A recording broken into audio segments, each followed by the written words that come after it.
Bismillahirrahmanirrahim. Adab bertetangga. Ya, penting ini adab bertetangga. Di antara adab-adab bertetangga adalah tidak menyinggung perasaan tetangga dengan perkataan ataupun perbuatan, karena hukumnya adalah haram. Menyinggung tetangga ataupun menyakiti tetangga hukumnya haram, apalagi dengan yang satu rumah dengan kita, ibu kita, saudara kita, anak kita. Sama tetangga saja nggak boleh menyakiti, apalagi dengan yang di dalam rumah, hukumnya haram. Nabi Shallallahu Alaihi Wasallam pernah bersabda, orang yang paling jauh kedudukannya di hari akhirat denganku adalah orang yang buruk perangainya terhadap tetangganya, dan orang yang paling dekat kedudukannya denganku adalah orang yang baik akhlaknya dengan tetangganya. Nah, jadi tetangga ini harus kita jaga baik-baik, harus kita jaga betul-betul. Jangan sampai ada perselisihan di antara tetangga. Karena kalau kita berselisih dengan tetangga kita, kita mau pergi haji, kita mau pergi umroh, maka haji dan umroh kita ditolak sama Allah, nggak diterima. Karena apa? Karena hati tak betul kepada tetangga kita. Bahkan yang lebih dahsyatnya lagi, akhir zaman sama tetangga 3 hari tak bercakap. Hana pegahaba, hana maghrib-maghrib, tengap, senyum pun jadi mahal 1 miliar, padahal lewat berpas-pasan bahu. Karena ada sentimen sehingga mereka nggak ngomong-ngomong. Nabi Shallallahu Alaihi Wasallam bagi tahu, orang yang tak bercakap dengan tetangganya 3 hari disebabkan ada rasa marah, kalau dia mati, Nabi mengatakan laisa ummati, kata Nabi. Itu bukan umatku, kata Nabi. Nah, jadi kalau kita mau nggak diakui sama Nabi sebagai umat Nabi, marah terus sama tetangga, nggak usah baikan, marah terus, nggak usah baik-baik. Nah, bahkan alim ulama mengatakan ini nggak mesti kepada tetangga saja, kepada seluruh hamba Allah pun kita nggak boleh saling menyakiti, nggak boleh saling nggak ngomong. Itu dia.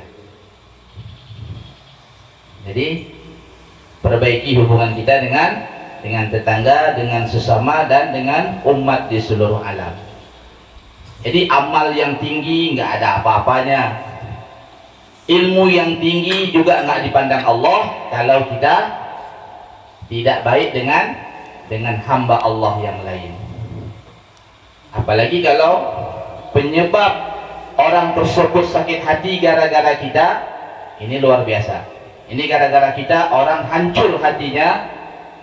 Maka ada satu kisah, seseorang bertanya kepada gurunya, wahai Syekh, mana berat dosa orang menghancurkan Ka'bah dengan orang yang merusak hati saudaranya?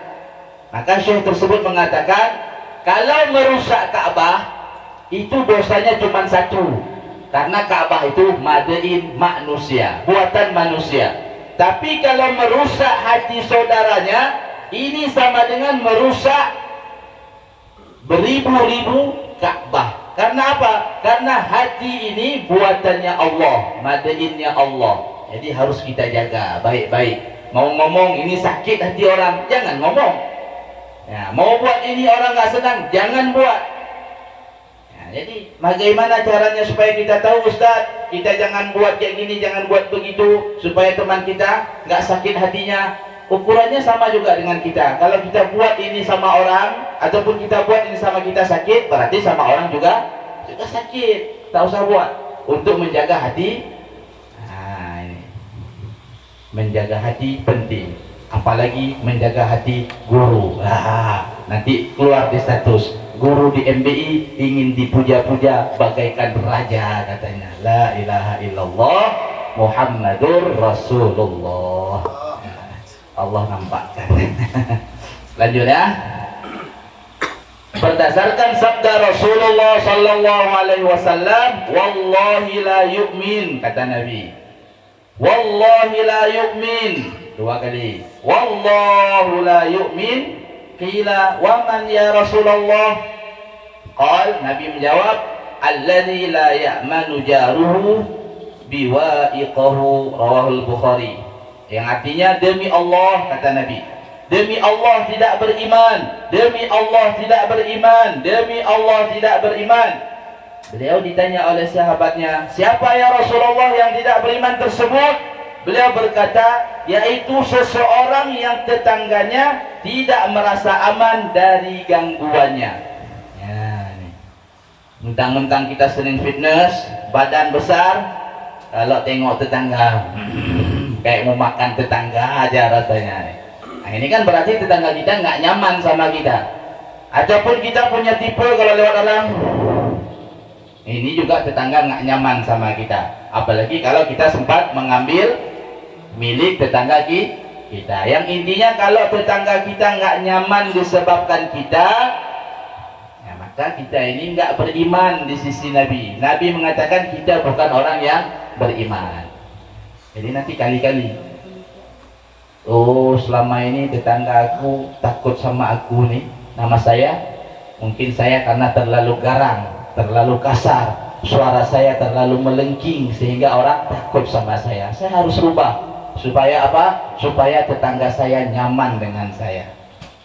Nah, ini nggak mesti tetangga, sesama kita juga gitu. Jangan mentang-mentang misalnya ustadz asal-asal mukul juga nggak boleh. Mentang-mentang pelatih asal-asal mukul juga nggak boleh. Segala sesuatu yang kita buat besok di hari kiamat Allah minta pertanggungjawaban. Misalnya nih sedang duduk enak-enak karena badan besar, ya, sikut. Ini sikutan ini di dunia mungkin nggak dibalas karena mungkin yang kena lebih muda, badannya lebih kecil, ataupun dia ya memang nggak berani balas karena nggak ada keberanian. Tapi besok di hari kiamat, meskipun kena sikut,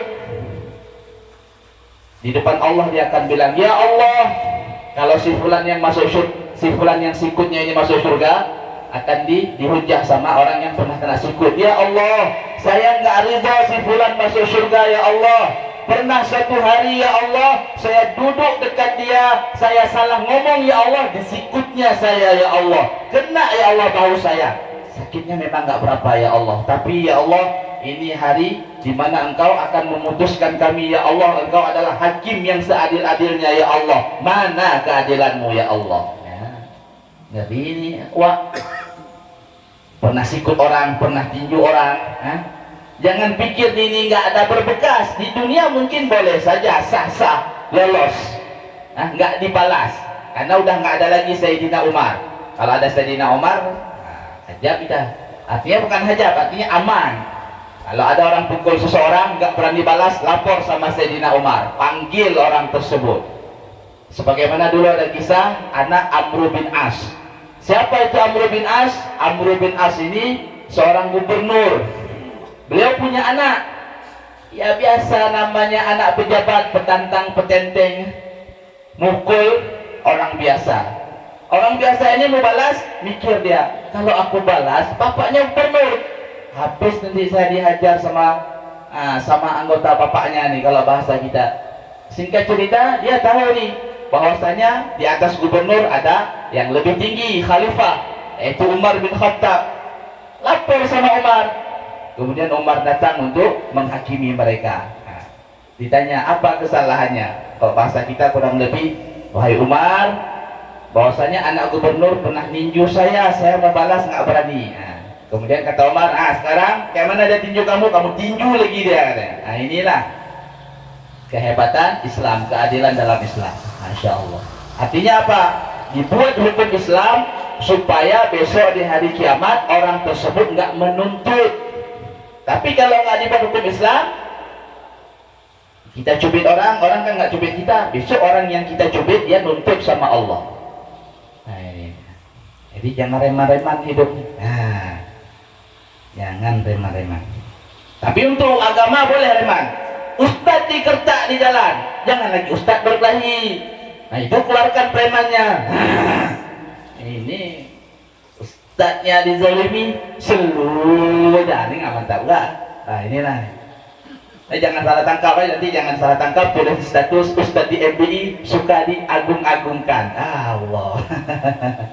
Ini berita yang salah. Artinya kita menyampaikan ya seperti itu. Kalau preman untuk orang yang mendolimi agama, orang yang ingin menghabiskan agama kita, nah itu boleh kita berdiri di depan. Sebagaimana Umar sebelum Umar masuk Islam, kalau mau dakwah, mau hijrah, itu diam-diam, gak berani terang-terangan. Karena apa? Karena dijegat sama Abu Jahal, ada Abu Lahab, ada Abu Jandal, bukan Abu Jandal lah. Nah itulah Abu lah bukan. Jadi ya kalau udah dijegat, ditangkap, disiksa dan dibunuh. Itu ketika Umar belum masuk Islam. Karena Umar ketika itu sebelum masuk Islam, beliau memang jago tarung, preman beliau. Kalau bertarung nggak pernah dikalahkan.